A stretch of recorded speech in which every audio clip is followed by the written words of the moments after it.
هر کسی که هر شب ایرا فراموش نکن به یک روزه دستر بگی.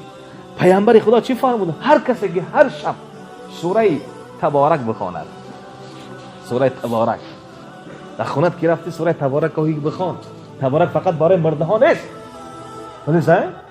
تبارک فقط برای سر گور نیست، تبارک برای زنده هاست، ثوابش برای مرده ها است. میبری برای خودت بخونی در دنیا تبارک برای خودت بخون. تبارک اذیت میکنه به خاطر سر گور، تبارک اذیت میکنه برای فایده خودت. هر شب تبارک بخون. پیامبر خدا فرمودند هر کسی که تبارک را شب بخواند، خوب گوش کن، سوره تبارک بخواند، سوره ملک در تفسیر روح المعانی بیان میکند، روح البیان در بیان میکند که الله اکبر، یک گروه صحابه ها در قبرستان در آمدن در جنازه.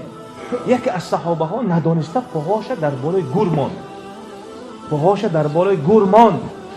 الله اکبر. برای این خاطر پیغمبر خدا فرمودند که کدام یکی از شما یک گوری رو پایمال بکند برای اون بهتر است که در لخچه جهنم بشیند. من شما به خاطر گوری پدرمان، به خاطر گوری مادرمان گورا را جقیده میروند. همونجا بشی دعا بکن، دعات میرسد. شرطی که هم گورا را جقیده برای ها گوری اچم است، مایل اچت هم باشد، گوری فلان حضرت هم مایل حضرت هم باشد، کجا میدروی؟ در همون سری ما همین در مسجد بشی بگو اللهم اغفر لی ولی والدی، خداوند میبخشش. اما گورا را جقیده رفتن این معنی نمیکند. آداب مس الله اکبر در کتاب بیان میکند آداب قبرستان این است که باید میگه پایلیش بدروی. اصلا باید پایلیش بدروی، پایلیش. لیکن مایل اگر به همون طفلیات هم که در آمدی ادب را رعایت بکن. السلام علیکم یا اهل القبور، سلام بده. السلام علیکم یا دیار المؤمنین، ای سلام برای شما، شما پیش از ما رفتید، ان قریب ما هم به شما قریب میاییم، به شما وصل بشیم. اما به خاطر گوری پدر، به خاطر گوری مادر، به خاطر گوری فلان حضرت، فلان داملا دیگه گورا را جقیده کجا میرای؟ تو خیال میکنی که اگر تو آدمی که سر گوری همون نرم دعات قبول نمیشه؟ برای چی در نماز میگوی اللهم اغفر لی ولی والدی؟ برای چی میگوی اللهم اغفر لی ولی والدی؟ ولی استاد میرسد کو؟ اما این بسیار فعلی بد است. یک مسئله دوم، یک انسان وفات میکند، خصوصا در ما همین کار بسیار عجیب است، رواجی سخت یافته است، خرافاتی بسیار. مثال یک انسان وفات میکند، باقی مانده ها از قفای همون میت میروند، از قفای تابوت در قبرستان که در مادن میبینی هر کس تقسیم شید، ایش میرود، ایش میرود. تو از قفای همون مرده اومده ها، باید همون مرده را کارش خلاص بکرد بس سری گوری پدرت بره. تو به توفیل همون اومدی قبرستان، اگر به توفیل همون نمیبت نمیرفتی، تو به توفیل همون تابوت رفته. 2 قرات ثواب میگیری که وقتی که در جنازه شرکت کردی، سر گورش رفتی، خاک پرتافتی و بعد دعا کردی، اومدی تو 2 قرات ثواب میگیری. اما اون مرده را میموند، ایسو تقسیم میشود، اوسو تقسیم میشود. اول حق او را ادا بکن، گپی مرا درست بفهمی، خطا نفهم. خطا نفهم. من او کسی نیستم که تا پوچ خالی گپ زنم. هر یک سخن من به سند است، پوچ گپ نمیزنم. من آدمی پوچ هم نیستم که تا خالی گپ زنم یا اینکه از فکر خیالی خودم گپ زنم. کتاب است، سند است.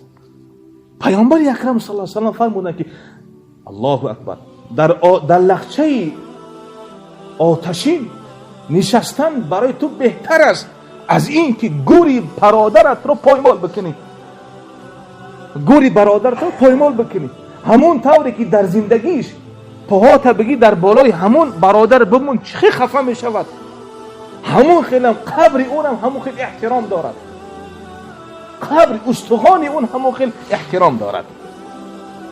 انا فرشته پروردگار میاد. خب فرشته پروردگار میآید، میگوید که از کجا فهمیدی که در دنیا رب تو الله هست، دین تو اسلام است، پیامبر تو محمد صلی الله علیه و سلم است؟ از کجا میدونستی؟ چی میگوید؟ قرأت کتاب الله تعالی و آمنت به و صدقته. من قرآن را خواندم، با قرآن ایمان آوردم و آیات‌های قرآن را تصدیق کردم. من از اینجا میدونم از قرآن میاد یاد گرفتم، از قرآن. برای این خاطر الله سبحانه و تعالی قرآن را نازل کرد تا که من شما بخوانیم، من شما او را بخوانیم. چی میگوید؟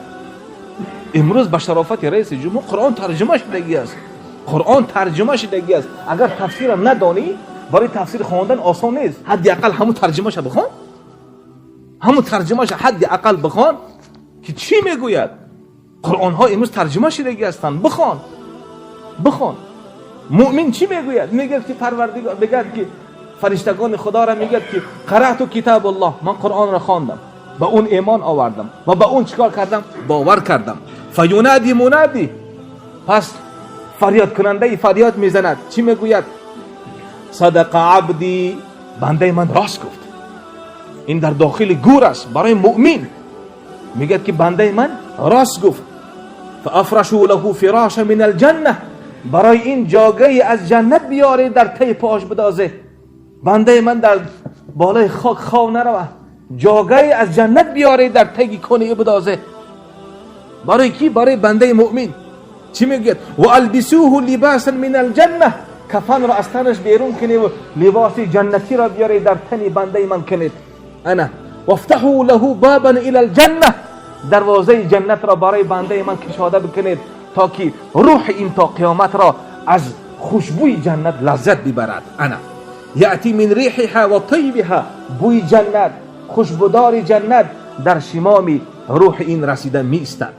فیفسح له فی القبره مد البصر، تا جایی که چشمش میبیند، تا جایی که جل جلاله، تا جایی که چشمش میبیند، 1 کیلومتر میبینی، 2 کیلومتر میبینی، چی قدری که میبینی 4 طرف وقتی که نگاه میکنی، چی مقداری که چشمت میبیند، همون مقدار الله میگوید که قبر ای را کشاد کنید، قبرش کشاد کنید، قبر مؤمن را کشاد کنید.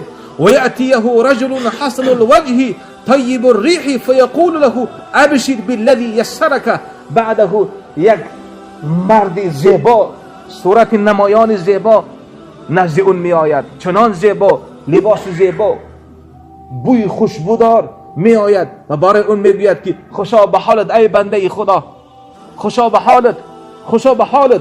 هذا يومك الذي كنت توعد به فيقول له من انت فيقول انا عملك الصالح.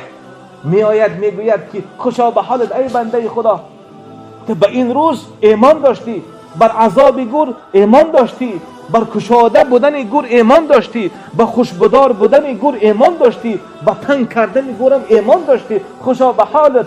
میگوید که تو کی هستی؟ میگه من عمل صالح تو هستم، عمل نیکی تو در دنیا، عمل صالح تو هستم. انا چی میگوید؟ فیقول ربی اقیم ساعتا حتی ارجع الى اهلی و خدمتی، میگه که پروردگار تیزتر قیامت را برپا بکن من نزد اهل بیتم برم، اهل جنت در داخل جنت. میگه من اهل بیت ما ببینم. این برای مؤمن است.